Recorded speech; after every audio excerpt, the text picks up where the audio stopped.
Hey, everybody, it's Robert C. Stern with The Social Leader. Sorry about the little darkness here. My ring light is actually stolen because my daughter's using it. But today we have another Spotlight of the Day showing extraordinary people doing extraordinary things. Today, my guest is Terry McFadden. He's an award-winning script doctor, writing, coach, and founder of Storybuilder Script Doctor and Writing Services. He's been working as story analyst and script doctor for production companies, studios, and individual writer for 2 decades. He has covered, analyzed, edited, revisited, and revised and given notes on hundreds of screenplays. Some of them you might have seen in the movies. Terry has also been involved in the individual writing process as a ghostwriter, co-writer, and has written 30 short plays that have been produced 100 times in theaters in the United States, Australia, and the UK. So without further ado, Terry! Thank you for that wonderful send-up, and I'll give you the $50 after the show. You got it. Hey, I like to have fun when I'm introducing people. And I'll return your ring light, too. I'll return your ring light. No, thanks. Yeah, as you can tell, he borrowed my ring light, everybody. Look at my lighting. So, Terry, how you doing? I'm doing okay. Thanks for having me on the show. How you doing? I appreciate you bringing me on. No, not.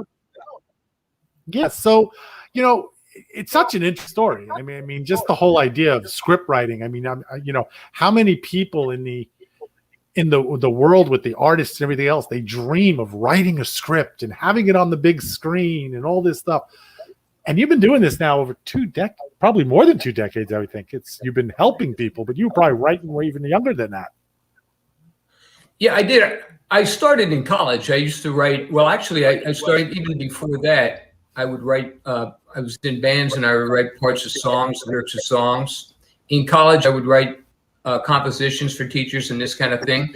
And after that, when I came to California, I got it in with the theater, and I would be writing plays, short monologues. I was just learning it. I was learning it out here in California, went to UCLA, a couple other places, and then got a job as a reader for a couple of companies, production companies. And from there, I started to form Storybuilders, but I've always been writing theater. I co-write these screenplays for people. And I was fortunate enough early on to get involved with a couple of production companies that were asking me to read and look at and give notes to movies that they were thinking of putting money in, like Confessions of a Dangerous Mind that got made, and The Good Girl with Jennifer Aniston that got made, The Eye Inside with Al Pacino that got made. And I was one of the guys that was looking at that to tell them, hey, Terry, should I put money into this or give it to me? Give it to me. But that was my job.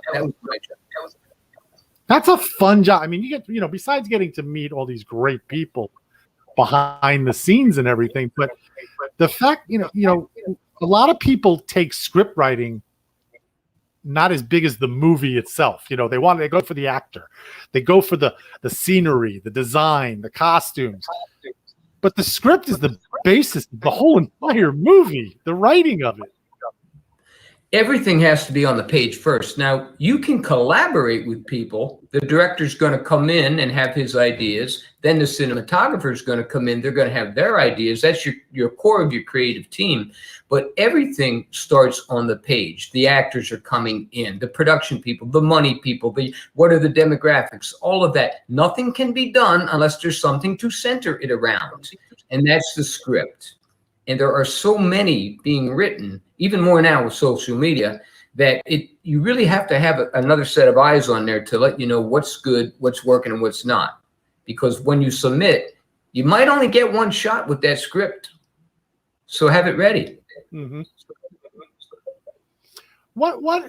For young writers out there, I mean, a lot of people, you got business writers trying to write books. You've got the people trying to break into theatrical and movies and TV and things like that. So on the writing side, there's so many different areas of writing. You've got the comedy side, you've got, horror, and I'm sure every genre you have to think differently when you're writing. I mean, what are some things in there?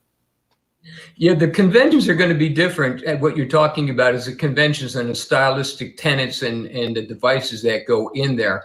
I think many a young writer, but first you want to start with your voice, who you are.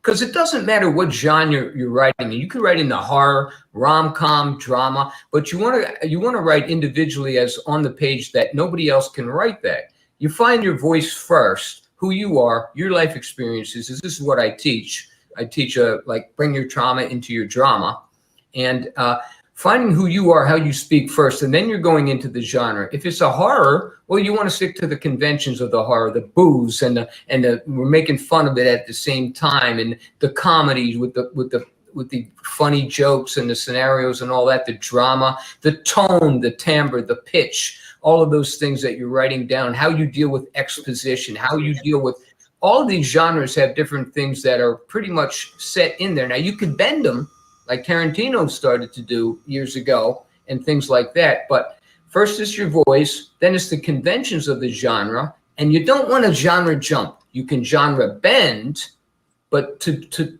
be doing a drama and then all of a sudden have a very funny rom-com scene stuck in there, it's not going to work. You could bend it like Rocky, like The Irishman, like all these things, making funny things, but we know that somebody's going to get killed.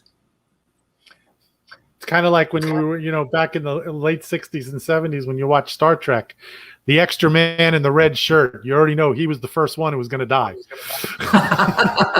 That's it. That's a convention, and that's something that they probably did every week. You just said a very important thing about writing, especially for TV. What you just mentioned was something that people are going to expect to see every week. What is a convention of Robert Stern's new television show? Well, in the pilot, he had his glasses falling off and he was always losing them. So he's a guy that's always losing something. So people are going to say, did you see the Robert Stern show last night? No, I didn't. What did he lose? What did he lose? What did he say? So that's only one of probably 30 conventions that every television pilot will put together and that people are going to expect to see as the season goes on. The devices and the conventions, who is George Costanza going to try and go out with this week that it's not going to work out with? What crazy scheme is Kramer going to do this week? We expect that. You told us you're going to do that in the pilot. So we want to see that every week or we're not going to tune in. Right. That's it.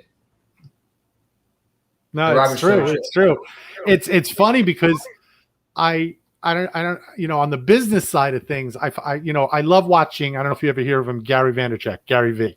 Oh yeah. Well, every time I'm going to see him, I sit and write a number down on a piece of paper, and that's my over/under number of how many times he's going to use a curse word. Yeah. And so you and I right now are going to collaborate and we're going to write the Gary V show. Okay. So he opens up and he says, F this and F that.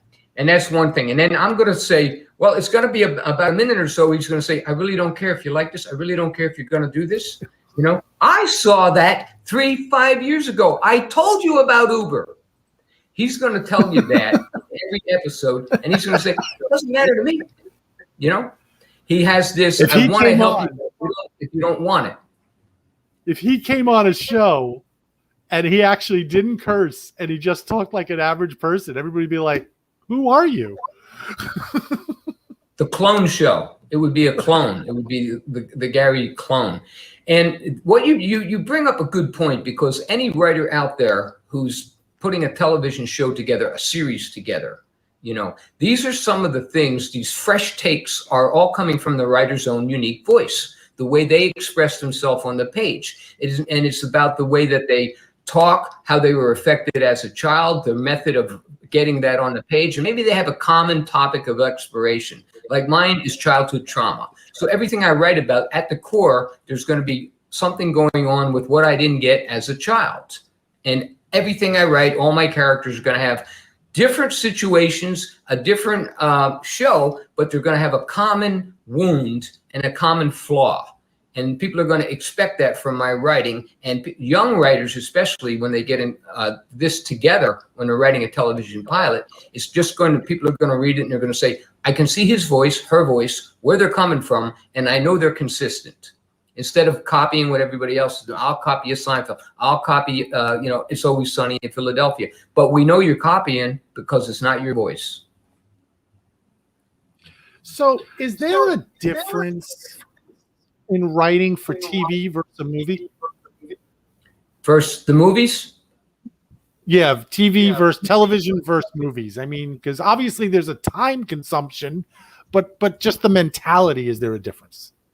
Yeah, and there's a little bit more than just the mentality, because a television show is going every week. You know, we have an installment every week. Maybe there's 10 episodes a year. Maybe there's 5 years it's going. Now we're dealing like 50 some episodes. So we're going to set up things in serialistic lines that they're going to, in the future episodes, we're going to see them develop. We're going to see them go down the line. We're going to watch characters go an arc over the season. Right now, in the Robert Stern Show, which is what you and I are still writing, in the first 3 episodes, Robert's losing everything left and right. In episode 8, he goes to a psychiatrist, and we find out why he keeps losing things. You know what I mean? Now, if it was the movie The Life of Robert Stern, well, maybe that realistic thing, maybe that would happen, that impasse in the middle of the movie or something. But we have a definite end. We have a beginning, a middle, and the end. In the first act, we set Robert up. In the second act, we watch your travel and the journey. In the third act, we pay it off and resolve it. Then you're done. The Robert Stern movie's over. It doesn't have 50 episodes. So it is so I mean, what got you into it? What got you into writing? What was the calling, the idea that you got so infatuated with it? Well, I came to Los Angeles and I got involved in a couple of theater companies. One over on Wilshire Boulevard was a small theater company, and I was very encouraged to start writing there a little bit. But what really hit it for me was when I was at a theater in Los Angeles, and I was watching people up on stage, and I wasn't able to get on stage because I had to stand in line, and I had to sweep up the back, and I had to do all of these things in order to come up the ranks in the theater. And I was just watching everybody doing everybody else's material, and I said, you know, I have to do material that I know that I can do, that's from my heart and that is believable. And while I was agitated out there sweeping up, while people were up on the stage, I wrote a 3-page scene, and we did it. That's great. And then it just naturally perplexed into other things. And after that, I had a hard time doing anybody else's material. I mean, and a lot of people come from theater, they're going to say, what, you wouldn't do The Grapes of Wrath? You wouldn't do Of Mice of Men? Yeah, I would, but I prefer doing my own stuff. I mean, Bruce Springsteen does do Buddy Holly songs, but we know him for the songs that he's written and done. And once you start getting your own stuff produced and people are telling you about it, it just gives you more impetus to write your own. Exactly. No, being original. Being original in your own voice. And, when I'm writing and working with students and everything like that, that's the first thing I talk about is when I get their pages is, this is who you are. This is what you're really, really strong at. And let's find out, let's take a look at that and really enhance that, because this is what people are going to lean in. Remember the lean in story? Yeah. This is going to be a lean in story. When you tell me about some things that I never saw before in your writing, I'm going to be enchanted by it. So it's natural when you're creating to do that.